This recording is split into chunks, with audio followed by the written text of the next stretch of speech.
Hello all welcome to IAC. మన IAC Vizag IRF కి సంబంధించి ఇంకొక బిగ్ అనౌన్స్మెంట్ తోటి మీ ముందుకు వచ్చాం. ఆ బిగ్ అనౌన్స్మెంట్ ఏంటి, దానికి సంబంధించిన డీటెయిల్స్ ఏంటి అనేది ఒకసారి వీడియోలో చూద్దాం. సో డీటెయిల్స్ చూసే ముందర ఒకసారి మన వైజాగ్ ఐఆర్ఎఫ్ క్యాంపస్ అనేది ఎలా ఉంది అనేది మీరే చూడొచ్చు అనమాట. ఇది మన ఐఆర్ఎఫ్ క్యాంపస్ అండి వైజాగ్ లో. సో దాదాపుగా 2.5 acres లో అండ్ కంప్లీట్ ఒక ప్రశాంతమైన గ్రీనరీ ఎన్వైర్న్మెంట్ లో దీన్ని మనకి డిజైన్ చేయడం జరిగింది. ఈ క్యాంపస్ ని తీసుకురావడం జరిగింది.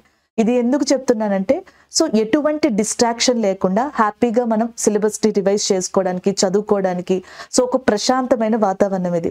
చాలా మంది స్టూడెంట్స్ కి ప్రిపేర్ అవుతున్నప్పుడు ఫస్ట్ ఏంటంటే, నేను ఇక్కడ ప్లేస్ నాకు సెట్ అవ్వట్లేదు, నేను డిస్ట్రాక్ట్ అవుతున్నాను, నేను మళ్ళీ ఫస్ట్ నుంచి స్టార్ట్ చేసి చదువుకోవాలి, సో ఇట్లా డిస్టర్బెన్స్ గా ఉంది, ఇలాంటివి వస్తూ ఉంటాయి.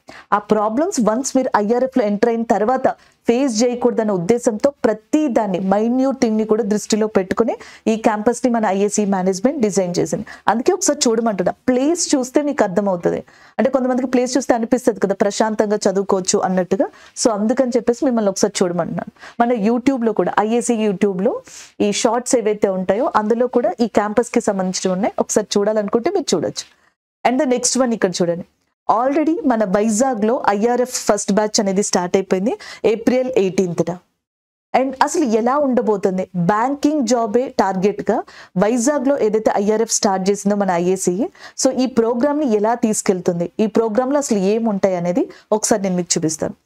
మార్నింగ్ 5 నుంచి ఈవినింగ్ 8 o'clock వరకు మీకు షెడ్యూల్ అనే కన్నా ఒక 15 hours ఇంటెన్సివ్ ట్రైనింగ్ అంటే బాగుంటుంది. It's not like a schedule, it's a training అండి.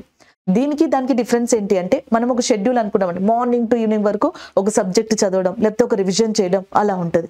అలా కాకుండా ఒకసారి మీరు ఇక్కడ చూడండి, special sessions, mock test, handouts, అలాగే exclusive computer lab, round table practice hall, classroom, each and everything కూడా మీకు ఎగ్జామ్ కి యూజ్ అయ్యేలాగే డిజైన్ చేయబడ్డాయి. అంటే దీని అర్థం ఏంటి, సో చాలా మందికి 15 hours అనిపిస్తుంది. సేమ్ మైండ్ సెట్ ఉన్న వాళ్ళు, బ్యాంక్ జాబ్ ఖచ్చితంగా కొట్టాలనుకునే వాళ్ళు, ఎవరైతే సీరియస్ ఆస్పిరెంట్స్ ఉంటారో సో వాళ్ళు ఇలాంటి అట్మాస్ఫియర్ లో ఉంటారు. వాళ్ళతో మనం చదువుతున్నప్పుడు, డౌట్స్ ని షేర్ చేసుకుంటున్నప్పుడు, డిస్కస్ చేస్తున్నప్పుడు సో మీకు 5 to 8 కంప్లీట్ అయిపోయింది కూడా తెలీదు. సో అలాగా ఈ ప్రోగ్రామ్స్ అన్ని జరుగుతూ ఉంటాయి. And the next one, mock test లో ఎలాంటి కీ రోల్ ని ప్లే చేస్తాయి అనేది నేను మీకు చెప్పాల్సిన అవసరం లేదు. అలాంటి మాక్ టెస్ట్లని ప్రొవైడ్ చేయడమే కాకుండా మీకు ఎక్స్క్లూజివ్ కంప్యూటర్ ల్యాబ్ ఉంది. సో టెస్ట్లు రాసుకోవడానికి కానీ, ప్రాక్టీస్ చేయడానికి కానీ మీకు కంప్యూటర్ ల్యాబ్ ని కూడా సో అక్కడ అరేంజ్ చేయడం జరిగింది. అలాగే నెక్స్ట్ వన్, కొంతమందికి నార్మల్ గా చదివితే రివిజన్ అవుతుంది, కొంతమందికి డిస్కషన్ చేస్తే గుర్తుంటుంది.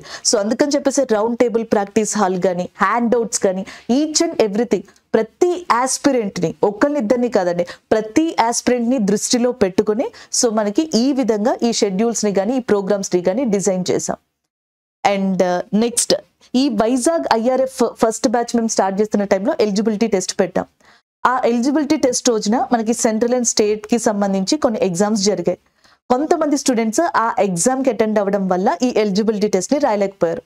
సో అలాంటి వాళ్ళు మనకి ఐఏసీ బ్రాంచెస్ కి కానీ, ఐఏసీకి కానీ కాల్ చేయడం, సో మాకు ఇంకొక ఛాన్స్ ఉంటే బాగుంటుంది, మేము యాక్చువల్గా ఐఆర్ఎఫ్ లోకి రావాలనుకున్నాం, సేమ్ డేట్ న మనకి ఇలాగ ఎగ్జామ్స్ రావడం వల్ల మేము టెస్ట్ రాయలేకపోయాం, మా గురించి ఏమన్నా కన్సిడర్ చేయండి, అట్లీస్ట్ ఇంకొకసారి ఆలోచించండి, ఒక ఛాన్స్ ఇవ్వండి అన్నట్టుగా మనకి చెప్పడం జరిగింది. Number of calls and number of queries అనేవి కూడా వచ్చే దీని మీద. ఇంకొకటి ఉంటుందా, సో ఇంకొకటి ఎప్పుడైనా కండక్ట్ చేస్తారా, ఇప్పుడు కుదిరితే చూడొచ్చు కదా, ఇట్లా.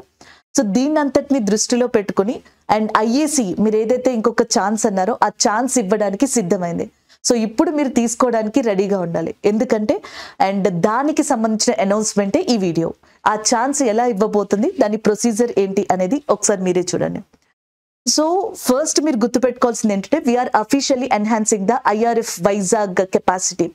ఈ ఐఆర్ఎఫ్ క్యాంపస్ ఏదైతే ఉందో వైజాగ్ కి సంబంధించి దాని కెపాసిటీని ఎన్హాన్స్ చేయబోతున్నాం. ఈ మాట ఎందుకు ఎస్పెషల్లీ చెప్పామంటే, మేడం నువ్వు ఆల్రెడీ ఐఆర్ఎఫ్ బ్యాచ్ స్టార్ట్ అయిందని చెప్తున్నావు కదా, మేము తర్వాత వెళ్తే ఎలా, అండ్ ఐఏసీ బ్రాంచ్ మేనేజర్స్ దగ్గర నుంచి కానీ, స్టూడెంట్స్ దగ్గర నుంచి కానీ ఏవైతే ఈ క్వైరీస్ కానీ ఏవైతే ఒకసారి మళ్ళీ కన్సిడర్ చేయొచ్చు కదా అని చెప్పిన తర్వాత మన IAC management especially Vinay sir so దీన్ని కన్సిడర్ చేసి అండ్ ఏదైతే వైజాగ్ ఐఆర్ఎఫ్ ఉందో దాని కెపాసిటీని ఇంక్రీజ్ చేయాలనుకుంటున్నారు. సో కాబట్టి మీరు దాన్ని అసలు దృష్టిలో పెట్టుకోకర్లేదు, మేము మళ్ళీ వెళ్తున్నాం కదా, ఆల్రెడీ స్టార్ట్ అయింది కదా, ఎలా ఇవేమి మీరు అసలు అలాంటి డౌట్సే పెట్టుకోవాల్సిన అవసరం లేదు. ఆ డౌట్ ఉంటుందని అది క్లారిఫై చేయడానికే మీకు ఇది చెప్తున్నాను. అండ్ నెక్స్ట్ ఎలా దీన్ని అప్రోచ్ అవ్వాలి, సెలెక్షన్ ప్రొసీజర్ ఏంటి అనేది మీరే చూడండి. సో ఈ వీడియో కింద డిస్క్రిప్షన్ లో గూగుల్ ఫామ్ ఉంటుంది. సో దాన్ని మీరు కరెక్ట్ గా ఫిల్ చేయండి.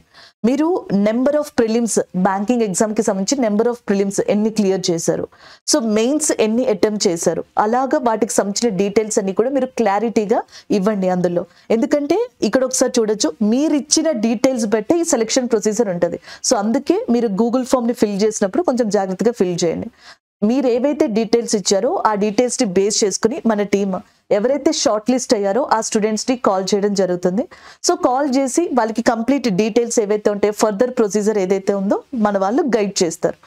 అండ్ ద నెక్స్ట్ వన్, ఈ ప్రోగ్రామ్ ఎస్పెషల్లీ మన ఐఏసీఈ క్లాస్ రూమ్ స్టూడెంట్స్ ఎవరైతే ఉన్నారో వాళ్ళకి, నేను ఫస్ట్ కూడా చెప్పాను, ఐఆర్ఎఫ్ అనేది ఎస్పెషల్లీ మన ఐఏసీఈ క్లాస్ రూమ్ స్టూడెంట్స్ ఎవరైతే ఉన్నారో వాళ్ళ కోసం డిజైన్ చేయబడింది. సో ఇప్పుడు మేము మళ్ళీ ఏదైతే ఛాన్స్ ఇవ్వబోతున్నామో, సో అది కూడా ఐఏసీఈ క్లాస్ రూమ్ స్టూడెంట్స్ ఎవరైతే ఉన్నారో వాళ్ళు దీనికి సంబంధించి ఎలిజిబుల్ అండి.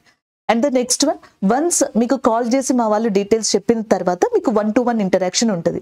మా ఫ్యాకల్టీస్ కావచ్చు, మా టీమ్ కావచ్చు, అండ్ ఎవరైతే ఉన్నారో నాన్ టెక్నికల్, సో వాళ్ళు మిమ్మల్ని అప్రోచ్ అవుతారు. దాని తర్వాత 1-to-1 ఇంటరాక్షన్ ఉంటుంది. ఆ 1-to-1 ఇంటరాక్షన్ లో మీకు ఏమైనా డౌట్స్ ఉన్నా, ఇప్పుడు నేనైతే డీటెయిల్స్ చెప్పాను, మీకు ఇంకా ఏమైనా ఫర్దర్ గా డౌట్స్ ఉన్నా ఆ డౌట్స్ అన్నిటినీ కూడా ఇక్కడ క్లారిఫై చేసుకోవచ్చు.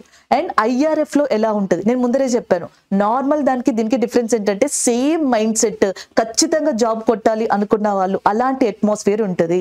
సో కాంపిటీషన్ ఫీల్డ్ లో ఉండడం వేరు, హైలీ కాంపిటీషన్ అంటే ఖచ్చితంగా ఈసారి ఈ పేపర్ లో ఇది రాకపోతే వేరే వాళ్ళకి ఆ నేమ్ వచ్చేస్తుంది. సో ఫస్ట్ ర్యాంక్ లో వాళ్ళు ఉంటారు, సెకండ్ ర్యాంక్ లోనే ఉండాలి, థర్డ్ ర్యాంక్ లోనే ఉండాలి. ఇక్కడ ఏంటి, మనకి ఎన్ని వచ్చాయని చూసుకుంటాం, అక్కడ కంపారిజన్ కూడా ఉంటుంది. ఆ కంపారిజన్ కూడా హెల్దీ కంపారిజన్ అండి. అలాంటి ఒక అట్మాస్ఫియర్ ఉండడం కూడా మంచిదే, ఎందుకంటే మనం ఎప్పుడు యాక్టివ్ గా ఉండడానికి కూడా అది యూజ్ అవుతుంది. కాబట్టి ఇలాంటివి ఏవైతే ఉంటాయో ఈ ప్రొసీజర్స్ అంతా కూడా మీకు అక్కడ చెప్తారు. సో చెప్పిన తర్వాత you can directly join in IRF. So ఈ అవకాశాన్ని ఖచ్చితంగా యూటిలైజ్ చేసుకోండి. ఎవరైతే మీరు ఇంకొక ఛాన్స్ అని అడిగారో, సో వాళ్ళందరికీ ఈ డీటెయిల్స్ ఏవైతే ఉన్నాయో మీరు క్లియర్ గా చూసుకుని గూగుల్ ఫామ్ ని మాత్రం ఫిల్ చేసినప్పుడు మీ డీటెయిల్స్ ని కొంచెం క్లారిటీగా అండ్ పర్ఫెక్ట్ గా ఫిల్ చేయడానికి ట్రై చేయండి. అండ్ మీరు జాబ్ కొట్టే వరకు, మీ లక్ష్యాన్ని చేరుకునే వరకు మన ఐఏసీ ఎప్పుడు మీ లక్ష్యంలో తోడుగానే ఉంటుంది. అండ్ నెక్స్ట్ ఎవరైతే ఇప్పుడు ఐఆర్ఎఫ్ కి రాబోతున్నారో, వైజాగ్ ఐఆర్ఎఫ్ కి, మీ అందరికీ కూడా all the best. Thank you.